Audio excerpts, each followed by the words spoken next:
Greetings, players! The 8.1 update is going to add to your motor pools the vehicles of the first tank-building nation. In this episode, we will take a closer look at their features.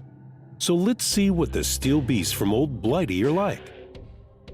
The British tank designs were influenced by two opposing concepts of tank tactics in the middle of the 20th century. The first and more traditional point of view was the use of tanks on the battlefield to support the infantry. The infantry tanks have excellent armor and a poor cannon as well as slow speed. You've already met the best examples of such vehicles. These are the famous heavy tank Churchill, the medium tank Matilda II, and the light tank Valentine. From this point on, you'll have the option to equip your old friends with more serious weapons and equipment. You will obtain a new perspective on them, and you'll see the development of the infantry tanks concept in your garage.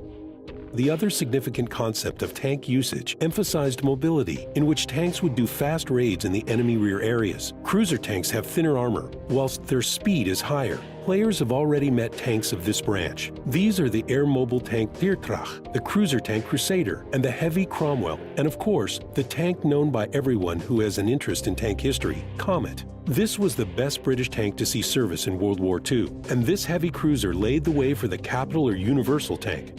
These two concepts are completely opposite with their own pros and cons. In the following years, excellent examples of tank building such as the medium tank Centurion and the heavy tank Conqueror were created. The top-tier tanks of the British tree are experimental and computed vehicles that didn't take part in any battles of World War II. These tanks may interest you with their features. The outlay of the FV-215B will impress players with its futuristic design, whilst the FV-4202 might be a nasty surprise for commanders of French tanks and self-propelled guns in particular, with its powerful weapon.